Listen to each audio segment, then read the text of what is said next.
Hello student, मैं हूं अरशद खान और आज हम 12th फिजिक्स के chapter number 11 ray optics current प्रकाशिकी की 7th क्लास में गोलीय दर्पण द्वारा प्रतिबिंब निर्माण करना सीखेंगे।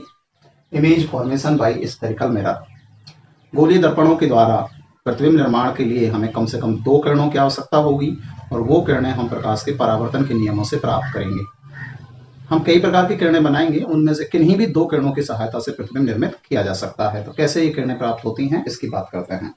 तो सबसे पहले बात कर रहे हैं हम अवतल दर्पण की। तो यही अवतल दर्पण, यहाँ इसका ध्रुव, ये इसकी मुख्य अक्ष, फोकस बिंदु, वक्रता केंद्र।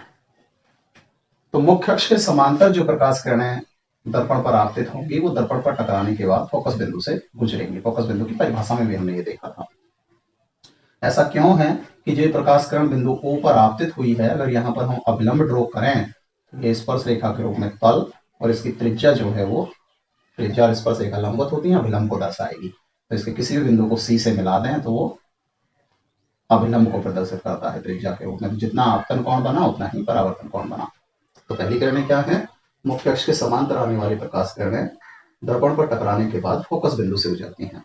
दूसरी किरणें ठीक इसकी प्रतिलोम होती हैं कि अगर कोई प्रकाश कण दर्पण पर पड़ने से पहले फोकस बिंदु से गुजर जाए तो वो जिस बिंदु पर पड़ेगी वहां हम अभिलंब ड्रॉ करेंगे OC। जितना आपतन कोण होगा उतना ही परावर्तन कोण होगा, तो वो मुख्य अक्ष के समांतर निकल जाएगी। तो पहली क्या थी? समांतर आने वाली फोकस बिंदु से गुजरती हैं और फोकस बिंदु से गुजरने वाली समांतर हो जाती हैं। 2 प्रकार की किरणें हो गई। तीसरी है कि वो प्रकाश किरणें जो दर्पण के वक्रता केंद्र के अनुदिश चलती हैं और उसके बाद दर्पण पर पड़ती हैं। यहां से इस प्रकार से कोई प्रकाश किरण चली, वक्रता केंद्र के अनुदिश इस बिंदु पर पड़ी, तो इस आपतन बिंदु पर खुद ये अभिलंब है OC। अभिलंब के अनुदिश आने वाली प्रकाश किरणों के लिए आपतन कोण 0, तो परावर्तन कोण भी 0 होगा, इसलिए अपने पथ पर वापस लौट जाएंगी। तीसरी प्रकाश किरण जो दर्पण के ध्रुव पर पड़ेंगी वो मुख्य अक्ष के एक ओर ऊपर या नीचे जितना कोण बनाते हुए पड़ेंगी मुख्य अक्ष के साथ, ठीक उतना ही कोण बनाते हुए दूसरी ओर निकल जाएंगी। क्यों? क्योंकि इस अवस्था में ये CP जो है ये खुद अभिलंब है और अभिलंब के साथ जितना कोण ऊपर बनाएंगे उतना नीचे बनाएंगे। ये चारों प्रकाश किरणें जो है चारों प्रकार की, वो मैंने यहाँ पर दर्शित की है।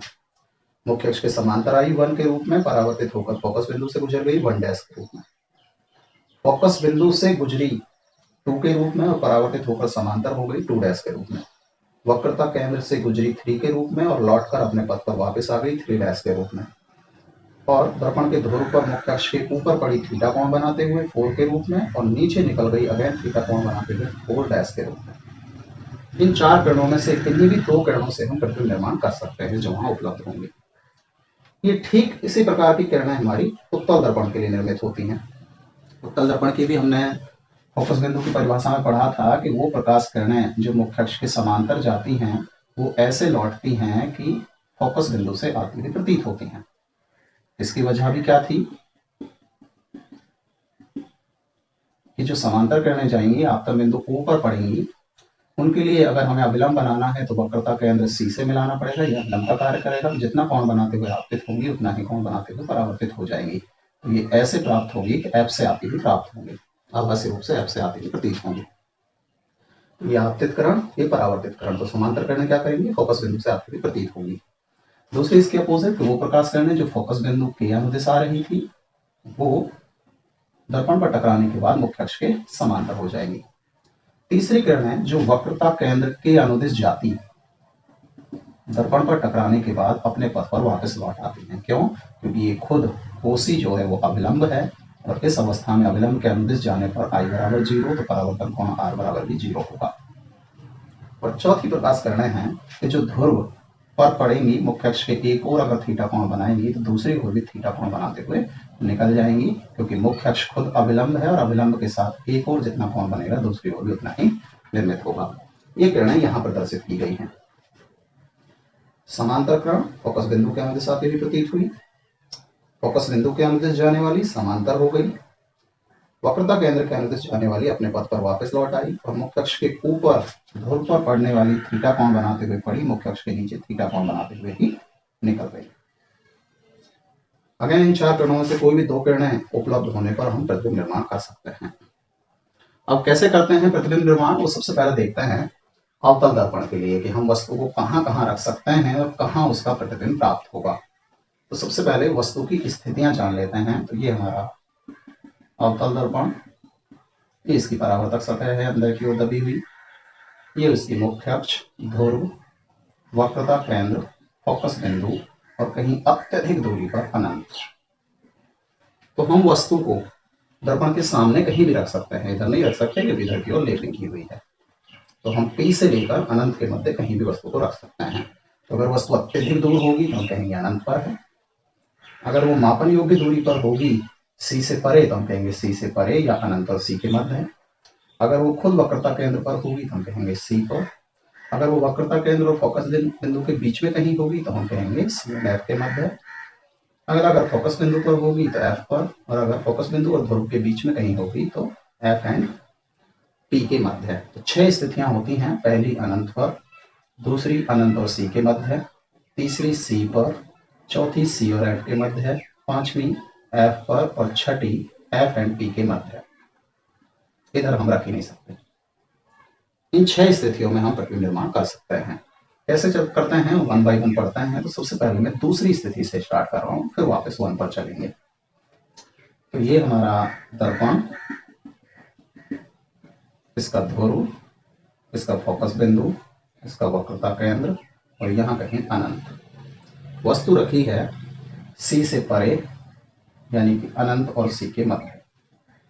हमें कोई भी 2 किरणें लेनी है इन 4 में से और प्रतिबिंब निर्माण करना है। हमने पहली किरण ली जो मुख्य अक्ष के समांतर जा रही है। नियम हम उसके लिए जानते ही हैं कि मुख्य अक्ष के समांतर जाने वाली प्रकाश किरण फोकस बिंदु से गुजरती है। दूसरी प्रकाश किरण ली हमने जो वक्रता केंद्र के अनुदिश आ रही है। तो वक्रता केंद्र के अनुदिश आने वाली जो प्रकाश किरण होगी वो दर्पण पर टकराने के बाद वापस अपने पथ पर लौट आएगी। जहां लौटते टाइम ये दोनों किरणें मिलेंगी वहां हमारा प्रतिबिंब बनेगा। जैसे सपोज ए बी वस्तु या बिंब था तो इस बी डैश का प्रतिबिंब बी डैश के रूप में बनेगा। पूरी वस्तु का इस प्रकार से उल्टा प्रतिबिंब बन जाएगा, ए डैश बी डैश के रूप में। बनने वाला जो प्रतिबिंब है वो सी और एफ के मध्य होगा, वास्तविक होगा, उल्टा होगा और वस्तु से छोटा होगा। अब यहाँ हमारे पास 2 किरणों से प्रतिबिंब बन गया। अगर चाहे हम तो तीसरी किरण भी काम में ले सकते हैं कि जो फोकस बिंदु के से गुजरेगी वो दर्पण पर टकराने के बाद मुख्य अक्ष के समांतर हो जाएगी। ये भी काम में ले सकते थे। अगर हम ध्रुव पर पड़ने वाली प्रकाश किरण काम में लें तो ध्रुव पर जितना कोण बनाते हुए प्रकाश किरण पड़ेगी उतना ही कोण बनाते हुए निकल जाएगी। ये सभी इसी बिंदु पर मिलेंगी, इसलिए हमारा प्रतिबिंब निर्माण एक ही स्थान पर होगा। कोई सी भी उपलब्ध किरण हम ले सकते हैं, जो आसान होगी उन्हें हम ड्रॉ कर लेंगे। इस वाली अवस्था को यहाँ प्रदर्शित किया गया है। ए बी वस्तु थी, सी से परे यानी कि अनंत और सी के मध्य है। समांतर किरणें फोकस से गुजर गई, सी के अंदर जाने वाली वापस लौट के आ गई। वस्तु ए बी का प्रतिबिंब सी एंड एफ के मध्य ए डैश बी डैश के रूप में निर्मित हो गया। बनने वाला प्रतिबिंब वास्तविक है। याद रखना है कि जितने भी वास्तविक होंगे वो सब उल्टे होंगे, इसलिए मैंने दूसरी स्थिति से स्टार्ट किया है, पहली से नहीं किया, अभी समझ आएगा आपको। उल्टा प्रतिबिंब है इसलिए वास्तविक है, वस्तु से छोटा है और सी और एफ के मध्य निर्मित हो रहा है। अब पहली स्थिति पर चलते हैं कि यदि वस्तु अनंत पर होती तो अनंत वाली स्थिति को 2 भागों में बांटा है कि अनंत मतलब अत्यधिक दूरी पर। तो उसके लिए एक पार्थिव वस्तु हो सकती है, पृथ्वी के ऊपर स्थित वस्तु अत्यधिक दूर है, और दूसरी खगोलीय कोई आकाशीय वस्तु हो सकती है जो भी अत्यधिक दूर है। जब अत्यधिक दूरी पर अनंत पर वस्तु होगी तो उससे चलने वाली प्रकाश किरणें एक दूसरे के समांतर होंगी, लेकिन पार्थिव वस्तुओं के लिए वो किरणें मुख्य अक्ष के भी समांतर होंगी, परंतु खगोलीय वस्तुओं के लिए मुख्य अक्ष के साथ एक कोण बनाएंगे। कैसे, सबसे पहले यही समझते हैं। तो ये हमारा अवतल दर्पण, ये इसकी मुख्य अक्ष, ये इसका फोकस बिंदु। यहां अत्यधिक दूरी पर कोई वस्तु रखी है तो इससे चलने वाली प्रकाश किरणें ऐसी होंगी, एक दूसरे के भी समांतर होंगी और मुख्य अक्ष के भी समांतर होंगे। लेकिन जो खगोलीय वस्तु है उससे चलने वाली किरणें एक दूसरे के समांतर तो होंगी, परंतु मुख्य अक्ष के साथ एक नियत कोण निर्मित करेंगी। तो इसलिए हमें दोनों स्थितियों को अलग अलग समझना है। तो पहली स्थिति की बात करते हैं हम, ये हमारी पार्थिव वस्तु है, इसे हम फोकस बिंदु की परिभाषा में पढ़ ही चुके हैं कि जो मुख्य अक्ष के समांतर किरणें आती हैं वो दर्पण पर टकराने के बाद फोकस बिंदु से गुजरती हैं। अब ये दो किरणें हमने ले ली हैं। आप चाहें तो एक किरण ऊपर एक किरण नीचे ले सकते हैं, दोनों किरणें ऊपर भी ले सकते हैं।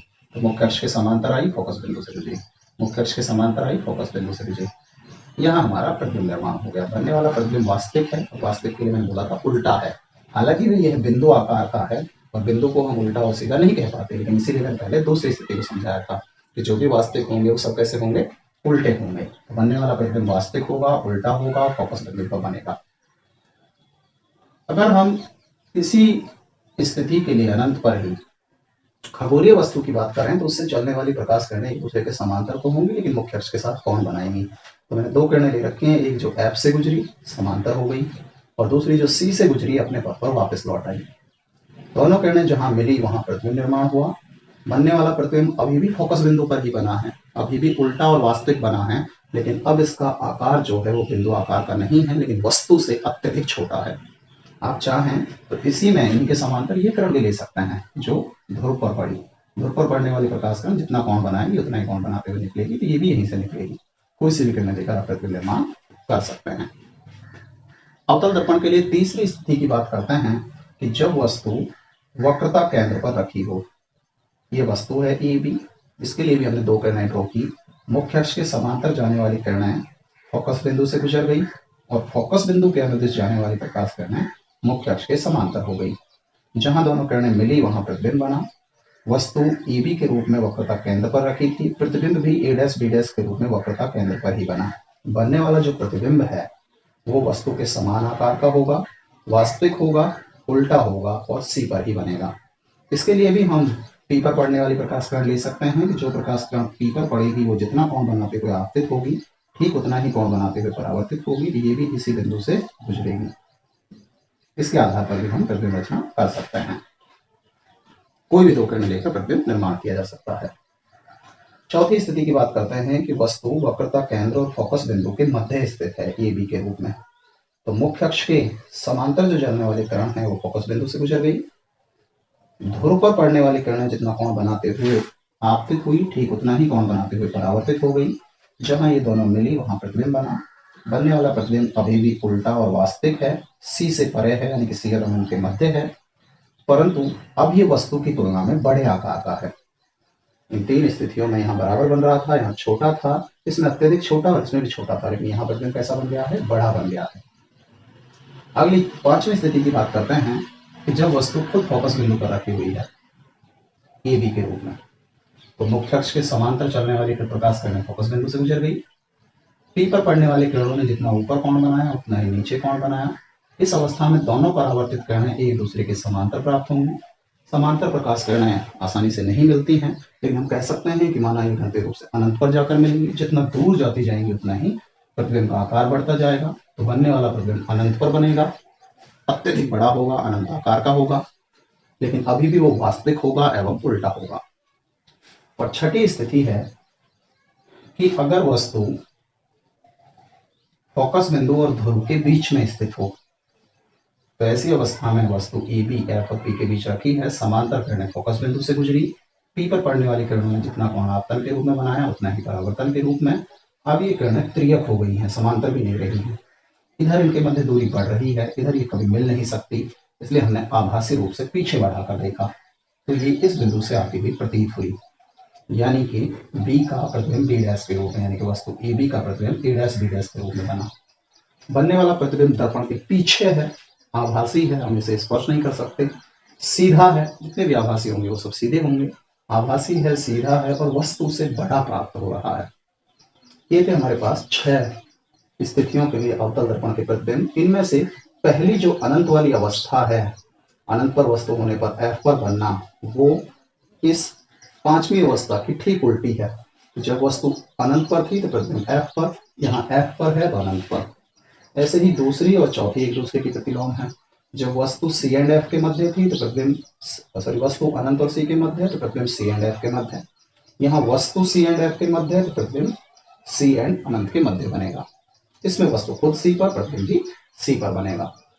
पहली 5 स्थितियों में प्रतिबिंब वास्तविक बनता है, जबकि छठी स्थिति में प्रतिबिंब आभासी बनता है। वास्तविक प्रतिबिंब उल्टे होते हैं, आभासी प्रतिबिंब सीधा होता है। तो ये थी हमारे पास अवतल दर्पण की विभिन्न स्थितियों में किरण आरेखों के द्वारा प्रतिबिंब रचना।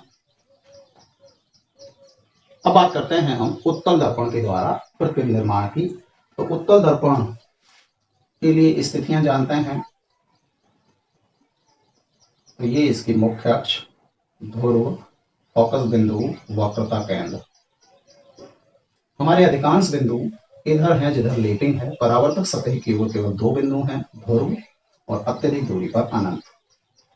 अगर हम इधर वस्तु को रखते हैं तो उसका कोई सेंस नहीं है, क्योंकि इधर लेपिंग किया हुआ पार्ट है, परावर्तक सतह नहीं है, तो हम वस्तु को इधर ही रखेंगे। इधर की अवस्था में अगर हम अत्यधिक दूर रखते हैं तो वस्तु अनंत पर होगी, पहली अवस्था। और अगर हम अनंत और पी के मध्य कहीं भी रखते हैं तो वो सब एक ही स्थिति है, इसलिए ये दूसरी अवस्था है। तो 2 ही अवस्थाओं में हम वस्तु को रख सकते हैं, जो कि अवतल दर्पण के लिए टोटल 6 स्थितियां थी। इसमें से जो पहली स्थिति है, वस्तु अनंत पर है, उसमें अगेन 2 स्थितियां हैं कि वस्तु पार्थिव है या खगोलीय है। तो सबसे पहले बात करते हैं हम पार्थिव की। तो ये दर्पण, ये इसका ध्रुव, ये फोकस बिंदु, ये वक्रता केंद्र और ये मुख्य अक्ष। वस्तु अत्यधिक दूर है, अनंत पर है। अनंत से आने वाली प्रकाश किरणें मुख्य अक्ष के समांतर होती हैं, और मुख्य अक्ष के समांतर किरणों के लिए आप जानते हैं कि वो दर्पण से ऐसे लौटती हैं कि फोकस बिंदु से आती हुई प्रतीत होती हैं। अब इधर ये प्रकाश किरणें मिल नहीं सकती, इसलिए वो पीछे बढ़ाकर जो भी दर्शाया गया है डॉट डॉट में, ये फोकस बिंदु से आती हुई प्रतीत हो रही है। फोकस बिंदु की परिभाषा ही है। तो बनने वाला प्रतिबिंब फोकस बिंदु पर बनेगा, बिंदु आकार का होगा, आभासी है इसलिए सीधा होगा। इसे यहाँ प्रदर्शित किया गया है कि मुख्य अक्ष के समांतर जो पार्थिव वस्तु से प्रकाश किरणें आई हैं, उन्होंने प्रतिबिंब कहाँ निर्मित किया है, फोकस बिंदु पर, बिंदु आकार का, आभासी, और आभासी को सीधा कहेंगे। अगर यही वस्तु होती हमारे पास खगोलीय, तो खगोलीय से 2 किरणें दी हैं हमने, एक प्रकाश किरण जो F के अनुदिश जा रही थी और दूसरी प्रकाश किरण जो C के अनुदिश जा रही थी। दोनों किरणें एक दूसरे के समांतर हैं, लेकिन मुख्य अक्ष के साथ कोण बनाएंगी। तो F के अनुदिश जाने वाली प्रकाश किरण नियम के अनुसार दर्पण से टकराने के बाद समांतर हो जाएगी मुख्य अक्ष के, और C के अनुदिश जाने वाली प्रकाश किरण वापस लौट जाएगी। अब ये इधर लौट रही है और ये इधर जा रही है, दोनों के दोनों तिर्यक हैं और दूरी बढ़ रही है, मिल नहीं सकती। पीछे बढ़ाकर देखें तो इसको पीछे बढ़ाकर देखा तो यहाँ दोनों मिलती हुई प्रतीत हो रही हैं। बनने वाला प्रतिबिंब अभी भी फोकस बिंदु पर बन रहा है, सीधा है, वास्तविक है, लेकिन अब ये बिंदु आकार का नहीं है, परंतु खगोलीय वस्तुओं की तुलना में अत्यधिक छोटा ही है। इसके लिए भी हम तीसरी किरण ले सकते हैं जो इनके समांतर ही है, लेकिन ध्रुव पर पड़ रही है। इस टाइप से ध्रुव पर पड़ने वाली प्रकाश किरण जितना कोण बनाते हुए पड़ेगी, ठीक उतना ही कोण बनाते हुए निकल जाएगी। इसको भी पीछे बढ़ाकर देखेंगे तो ये भी इसी बिंदु से आती हुई प्रतीत होगी। किन्हीं भी 2 किरणों के द्वारा हम प्रतिबिंब रचना कर सकते हैं। दूसरी स्थिति की बात करते हैं कि अगर वस्तु अनंत एवं ध्रुव के बीच में कहीं हो। इस अवस्था में हमने वस्तु को AB के रूप में यहाँ प्रदर्शित कर दिया है। जो प्रकाश किरणें समांतर जा रही थी वो दर्पण पर टकराने के बाद ऐसे लौटी कि फोकस बिंदु से आती हुई प्रतीत हुई, और जो प्रकाश किरणें C के अनुदिश जा रही थी वो अपने पथ पर वापस लौट आई। दोनों के इधर निकलने पर ये मिल नहीं सकती, इसलिए आभासी रूप से पीछे बढ़ाकर देखा तो इस बिंदु पर मिलती हुई प्रतीत हो रही हैं। तो वस्तु AB का सीधा प्रतिबिंब A', B' ध्रुव और फोकस बिंदु के बीच बना, सीधा है, आभासी है, वस्तु से छोटा है और P और F के मध्य निर्मित हो रहा है। ये 2 स्थितियां हैं हमारी उत्तल दर्पण की। अब हम एक साथ ये जानने का प्रयास करेंगे कि जैसे जैसे हम वस्तु को दर्पण के ध्रुव की ओर लाते हैं तो प्रतिबिंब की स्थिति और उसके आकार पर क्या फर्क पड़ता है। तो पहले जानते हैं हम अवतल दर्पण के लिए। इन्हीं स्थितियों से कंफ्यूजन निकलेगा कि जब हमारी वस्तु अनंत पर थी, अत्यधिक दूर थी, तो जो प्रतिबिंब निर्मित हो रहा था वो फोकस बिंदु पर था और बिंदु आकार का था, अत्यधिक छोटा था। जब वस्तु अनंत से C की ओर चली, यानी कि ध्रुव के नजदीक आने लगी, तो हमारा जो प्रतिबिंब है वो फोकस बिंदु से दूर, यानी कि ध्रुव से भी दूर जाने लगा और उसके आकार में धीरे धीरे वृद्धि होने लगी, और अनंत और C के मध्य की स्थिति में F और C के मध्य प्रतिबिंब बना, छोटा बना, वास्तविक बना। जब वस्तु C पर आ गई तो प्रतिबिंब भी C पर आ गया और समान आकार का हो गया, यानी कि ध्रुव से दूर जा रहा है प्रतिबिंब, वस्तु नजदीक आ रही है। जब वस्तु को और नजदीक लाए तो प्रतिबिंब और दूर पहुंच गया, वस्तु C और F के मध्य आने पर प्रतिबिंब C से परे हो गया, लेकिन अब इसका आकार और अधिक बढ़ गया। वस्तु के F पर लाने पर यह प्रतिबिंब अनंत पर पहुंच गया और अत्यधिक बड़ा हो गया। वस्तु ध्रुव की ओर आ रही है, प्रतिबिंब ध्रुव से दूर भाग रहा है, अनंत तक पहुंच चुका है। वस्तु फोकस बिंदु पर आ चुकी है। फोकस बिंदु से और अधिक लाए तो अनंत से दूर और अधिक नहीं जा सकता। तो जैसे ही हम इसे फोकस बिंदु से और इधर लेंगे तो प्रतिबिंब हमारा दर्पण के पीछे बनने लग गया। प्रतिबिंब दर्पण के पीछे बना है। अब यदि हम F और P के मध्य भी वस्तु को और नजदीक ले जाएं तो प्रतिबिंब के आकार और उसकी ध्रुव से दूरी पर क्या प्रभाव पड़ता है, उसके लिए एक किरण आरेख और बनाते हैं। तो ये हमारा दर्पण, ये जैसा सपोज फोकस बिंदु, ये वक्रता केंद्र, ये ध्रुव। पहले हमारी वस्तु यहां थी, मुख्य अक्ष के समांतर चलने वाली किरणें फोकस बिंदु से गुजरी। ध्रुव पर पड़ने वाली किरणें जितना कोण बनाते हुए आई उतना ही कोण बनाते हुए निकल गई। दोनों के मिलने पर यहां कहीं प्रतिबिंब निर्माण हुआ, ए बी का ए डैश बी डैश के रूप में। बनने वाला प्रतिबिंब दर्पण के पीछे है, सीधा है, आभासी है, वस्तु से बटा है। अब यदि वस्तु को हम थोड़ा और आगे खिसकाते हैं, यहां ले जाते हैं, तो समांतर किरण पर कोई फर्क नहीं पड़ेगा, अभी भी यही किरण रहेगी। लेकिन पी पर पड़ने वाली जो किरण है वो अब तुलनात्मक रूप से अधिक कोण बनाएगी। तो ये जो परावर्तन कोण है ये भी अधिक हो जाएगा। तो अब जो ये मिलेगी ये थोड़ा पहले मिल जाएगी, यहां मिलेगी। जो प्रतिबिंब है वो अभी भी सीधा है, आभासी है, लेकिन जैसे जैसे वस्तु ध्रुव की ओर जा रही है, प्रतिबिंब भी ध्रुव की ओर आ रहा है और उसके आकार में तुलनात्मक रूप से कमी आ रही है। तो अगर हम कंक्लूजन के रूप में बोलें तो जैसे जैसे वस्तु को हम वास्तविक स्थितियों के लिए पी की ओर ले जाते हैं, प्रतिबिंब जो है वो पी से दूर भागता है और आकार उसका लगातार बढ़ता है। लेकिन फोकस बिंदु के बाद जैसे जैसे हम वस्तु को ध्रुव की ओर ले जाते हैं तो प्रतिबिंब भी ध्रुव की ओर आता है और उसके आकार में कमी होती है। अगर यही बात करें हम उत्तल दर्पण के लिए, तो जब वस्तु हमारी अनंत पर थी तो प्रतिबिंब फोकस पर बन रहा था। जैसे ही हम उसे अनंत से आगे लाए तो प्रतिबिंब जो है वो F से ध्रुव की ओर आ गया, वस्तु भी ध्रुव की ओर आई है, प्रतिबिंब भी ध्रुव की ओर आ गया और F और P के मध्य बनने लग गया। पहले वो बिंदु आकार का था, लेकिन अब उसका आकार थोड़ा बढ़ गया है, लेकिन वस्तु से अभी भी छोटा है। अब अगर हम वस्तु को और नजदीक ले जाएं तो प्रतिबिंब और कितना नजदीक आता है या दूर जाता है, उसके आकार में क्या फर्क पड़ता है, उसके लिए भी किरण आरेख बनाते हैं। तो ये उत्तल दर्पण, ये इसका ध्रुव। तो सपोज पहले वस्तु यहां थी, तो मुख्य अक्ष के समांतर जाने वाली जो किरणें हैं वो ऐसे लौटी कि फोकस बिंदु से आती हुई प्रतीत हुई, और जो सी के अनुदिश जाने वाली प्रकाश किरणें हैं वो अपने पथ पर वापस लौट आई। यहां हमारा प्रतिबिंब निर्माण हुआ, वस्तु ए बी का ए डैश बी डैश के रूप में, सीधा, आभासी, पी एंड एफ के मध्य और वस्तु से छोटा। अब अगर हम वस्तु को ध्रुव की और नजदीक लाते हैं तो समांतर प्रकाश किरण के लिए तो यही कार्य कर जाएगी, फोकस बिंदु से आती हुई प्रतीत होगी। लेकिन जो सी से जाने वाली प्रकाश किरण है वो स्थिति बदल जाएगी, वो वैसे जाएगी। जब ये ऐसे जाएगी तब ये प्रकाश किरणें जो हैं वो यहाँ के बजाय यहाँ मिलेंगी, इस स्थान पर। बनने वाला प्रतिबिंब और पी की ओर खिसक जाएगा, उसका आकार में और वृद्धि हो जाएगी। तो ये थे हमारे पास गोलीय दर्पण द्वारा प्रतिबिंब निर्माण। विभिन्न स्थितियों में अवतल और उत्तल दर्पण के लिए हमने प्रतिबिंब बनाकर देखे। वस्तु की स्थिति के अनुसार प्रतिबिंब की स्थिति कहाँ होगी, कब वो सीधा और आभासी होगा, कब वो उल्टा और वास्तविक होगा, उसके आकार में किस प्रकार की भिन्नताएं आएंगी। इससे और समतल दर्पण के प्रतिबिंबों से हम एक दो इंपॉर्टेंट कंक्लूजन निकाल सकते हैं। पहला है कि अगर हमें वास्तविक प्रतिबिंब प्राप्त करना है तो हमें अवतल दर्पण ही लेना होगा। अवतल दर्पण की 5 स्थितियों में वास्तविक और उल्टा प्रतिबिंब बनता है, जबकि समतल दर्पण और उत्तल दर्पण के लिए आभासी और सीधे प्रतिबिंब बनते हैं। दूसरा इंपॉर्टेंट कंक्लूजन कि अगर हमें सीधा प्रतिबिंब बनाना है तो हम अवतल दर्पण को भी ले सकते हैं, उत्तल दर्पण को भी ले सकते हैं और समतल दर्पण को भी ले सकते हैं।